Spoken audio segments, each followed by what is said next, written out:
कहानी की शुरुआत में हमें बताया जाता है कि जादूगरों ने इंसानों से जंग छेड़ दी है। इस जंग में जादूगरों ने अपने बहुत से जादुई जेब और दानवों को युद्ध में उतार दिया है, जिसकी वजह से इंसान बहुत ही आसानी से मारे जाने लगे। जादूगरों का राजा जब सभी इंसानों पे भारी आ पड़ा तो तभी किंग यूथर नामी एक राजा ने जंग में जाने का फैसला कर लिया। किंग यूथर के पास कैलिबर नाम की एक जादुई तलवार थी, जिसकी मदद से उसने जादूगरों के राजा को बहुत ही आसानी से हरा दिया और जादूगरों के हारते ही दुनिया में एक बार फिर से शांति कायम हो गई। इस युद्ध की वजह से किंग यूथर की सेना बहुत ही ज्यादा कमजोर हो चुकी थी। इस मौके का फायदा उठाकर किंग यूथर के भाई वोटिकन अपनी सेना लेकर वहाँ आ जाता है। दरअसल वोटिकन कैसे भी करके अपने भाई का राज्य हड़पना चाहता है ताकि वो खुद राजा बन सके, पर किंग यूथर के पास जादुई तलवार होने की वजह से अब तक उसका कुछ भी नहीं बिगाड़ सका। इसीलिए एक दिन वोटिकन अपनी पत्नी को एक गुफा में ले जाता है और शैतान से एक डील करता है। इस डील के चलते वोटिकन अपनी वाइफ को मार कर उसे शैतान को बलि चढ़ा देता है। ऐसा करते ही वो एक नाइट डेमन में बदल जाता है, जिसके पास इतनी शक्तियाँ थी कि वो किंग यूथर को आसानी से हरा सकता था। लेकिन यूथर को इस बात का पहले से पता चल चुका था कि उसका भाई उसे मारने आ रहा है, इसलिए यूथर अपनी पत्नी और बेटे को लेकर वहाँ से भाग जाता है। लेकिन रास्ते में उसका भाई, जो अब नाइट डेमन में बदल चुका था,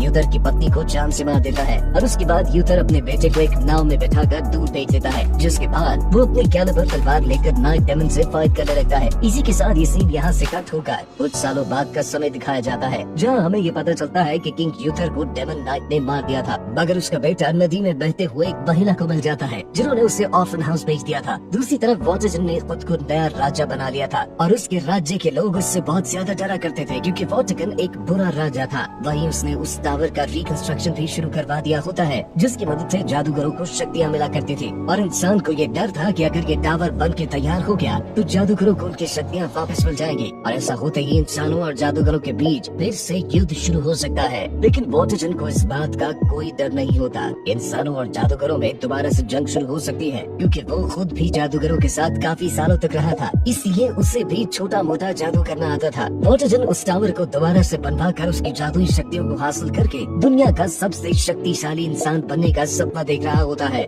इधर लंदन सिटी में किंग यूथर का बेटा आर्थर छोटी मोटी चोरियां करके अपना गुजारा किया करता और साथ ही वो चोरी के पैसों से गरीबों की मदद भी किया करता। इसी तरह 20 साल बीत जाते हैं और अब आर्थर भी बड़ा हो चुका होता है, जबकि दूसरी तरफ वोटिकन का डार्क टावर भी बन चुका था। एक दिन नदी का पानी सूख जाता है, जहाँ पर सैनिकों को पत्थर की एक मूर्ति मिलती है जिसमें तलवार गड़ी हुई थी। देखते ही वो सभी उस तलवार को निकालने की कोशिश करते हैं, लेकिन कोई भी उस तलवार को नहीं निकाल पाता। इसलिए वोटिकन आदेश देता है कि आसपास के गाँव और शहरों से लोगों को बुलाया जाए ताकि वो लोग उस तलवार को निकालने की कोशिश करें। वोटिकन के सैनिक आर्थर को भी बाकियों के साथ पकड़ ले आते हैं, लेकिन अब तक कोई भी इस तलवार को निकालने में सफल नहीं हो पाया था। जहाँ आर्थर को भी तलवार निकालने का ऑर्डर दिया जाता है। अब आर्थर जैसे ही उस तलवार को टच करता है, वैसे ही उसे कुछ विजन्स आने लगते हैं, लेकिन वो उस तलवार को खींचकर पत्थर से बाहर निकाल लेता है। ये देख के सभी हैरान रह जाते हैं और वोटिकन को भी समझ आ जाता है कि आर्थर ही किंग यूथर का बेटा है, क्योंकि वो तलवार कोई आम तलवार नहीं बल्कि किंग यूथर की कैलिबर तलवार होती है,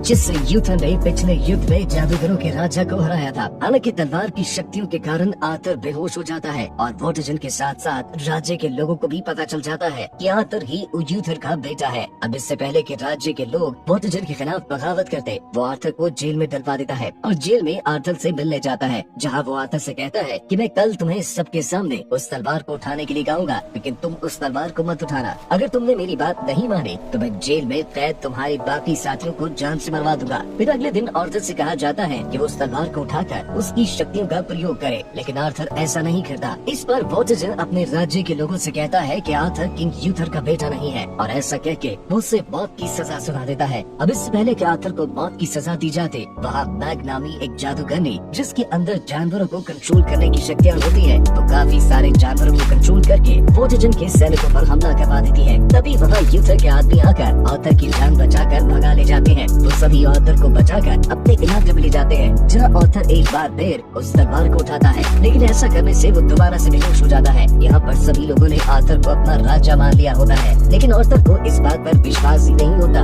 कि वो उनका राजा है। तब नागी उस तलवार पर अपनी जादुई शक्तियों का प्रयोग करके ये पता कर लेती है कि आर्थर के साथ बचपन में क्या हुआ था। साथ ही साथ उसे ये भी पता चल जाता है कि आर्थर अपनी पुरानी यादें भूल चुका है, तो उसकी यादें वापस लाने के लिए उसे डार्क लैंड में भेजेगी। जहाँ जाकर आर्थर को सब याद आ जाएगा। आगे हम ऑथर को डार्कलैंड की ओर जाते हुए देखते हैं, जहाँ उसका सामना बहुत सारे मैजिकल क्रिएचर से होता है, जिन्हें वो एक एक करके मारते हुए आखिर में उस टावर तक पहुँच जाता है, जहाँ जाने के लिए बैग ने उसे कहा था। वहाँ पहुँचते ही उसकी कैलिबर तलवार चमकने लगती है और उस तलवार के चमकते ही आर्थर को सब कुछ याद आ जाता है। अब हमें दिखाया जाता है कि उस दिन डेमन नाइट और यूथर के बीच हुई फाइट में डेमन नाइट भारी पड़ रहा था, लेकिन यूथर ने अपनी कैलिबर तलवार को हवा में उछालकर खुद उसके नीचे आ गया, जिससे वो तलवार यूथर के पेट में जा लगती है और वो पत्थर की मूर्ति में बदलकर पानी में जा गिरता है। दरअसल यूथर ने खुद को पत्थर में इसलिए बदला ताकि वो तलवार डेमन नाइट को न मिल सके, और इस पूरे घटना को छोटा आर्थर एक नाव में बैठकर देख रहा था। इसी के साथ ऑथर का फ्लैशबैक खत्म होता है और हम नेक्स्ट सीन में मैक और आर्थर को देखते हैं। मैक आर्थर को बताती है कि जादूगर और इंसान हमेशा से साथ रहा करते थे, लेकिन वॉटसन ने जादूगरों के राजा को इंसानों के खिलाफ भड़काकर युद्ध शुरू करवा दिया, क्योंकि वॉटसन खुद अपने भाई की जगह राजा बनना चाहता था। तब जादूगरों के राजा ने उस टावर की शक्तियों को अनलॉक करके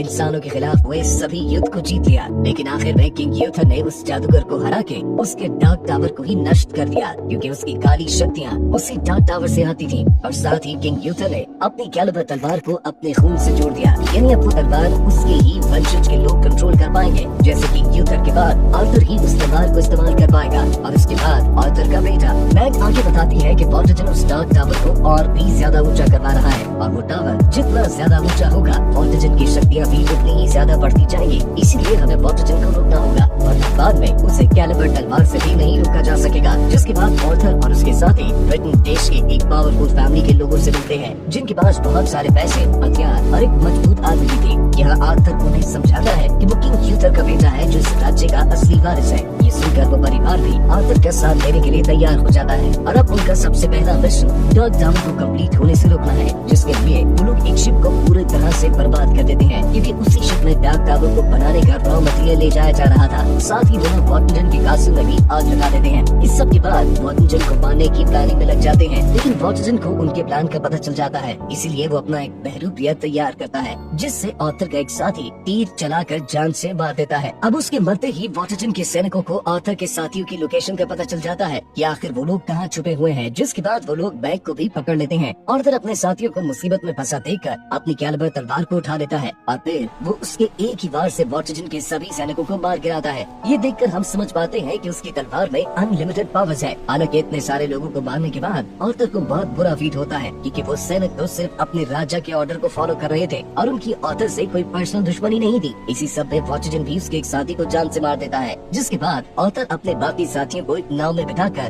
दूर चला जाता है। वो आगे जाकर अपनी तलवार को नदी में फेंक देता है। तभी गोडेस ऑफ रिवर नदी में आर्थर की तलवार को पकड़कर आर्थर को भी नदी में खींच लेती है। यहाँ वो आर्थर को भविष्य के विजन दिखाती है कि हर तरफ तबाही का मंजर है। इस विजन को दिखाने के बाद गोडेस ऑफ रिवर उससे कहती है, अगर तुमने वॉटसन को नहीं हराया तो भविष्य की दुनिया का यही हाल होगा, इसलिए तुम एक सच्चे वॉरियर की तरह वॉटसन से युद्ध करो और उसे हराकर दुनिया में शांति कायम करो। ये सुनकर आर्थर दोबारा से अपनी तलवार उठाता है और युद्ध के लिए तैयार हो जाता है, जहाँ उसके साथी बताते हैं कि राज्य की जनता अब भी तुम्हें ही अपना राजा मानती है। पर उसी समय वॉटसन की आर्मी का कमांडर आर्थर को बताता है कि मैग अब भी वॉटसन के कब्जे में है, जिसे छोड़ने के बदले वॉटसन ने तुम्हारी तलवार मांगी है। तब आर्थर मैग को बचाने के लिए अपनी कैलिबर तलवार वॉटसन के कमांडर को दे देता है, जिस पर मैग को छोड़ दिया जाता है। इसलिए अब मैग वापस आती है और आर्थर के ऊपर एक प्रोटेक्टिव स्पेल करती है, ताकि मैग के द्वारा कंट्रोल किए हुए एनिमल्स उससे कोई नुकसान न पहुंचाए। जिसके बाद आर्थर वॉटसन के कैसल में उसका सामना करने जाता है, जहां वॉटसन को पूरा भरोसा था कि वो अपनी तलवार के बिना उसका कुछ नहीं बिगाड़ सकता। उल्टा वो आर्थर को उसकी ही तलवार से मारने की कोशिश करता है, और उसी समय मैग अपने जानवरों, पक्षियों और विषाणु के सांपों को कैसल में भेज देती है, जो वहाँ जाते ही वॉटसन पर हमला कर देते हैं। तब वॉटसन कैलिबर तलवार से एक सांप के ऊपर वार करता है, जिससे वो तलवार एक प्लेयर में फंस जाता है, और अब उस तलवार को सिर्फ आर्थर ही निकाल सकता था। वहाँ दूसरी तरफ मैग के विशाल सांप और आर्थर के बाकी साथी कैसल में हर तरफ तबाही मचाने लगते हैं।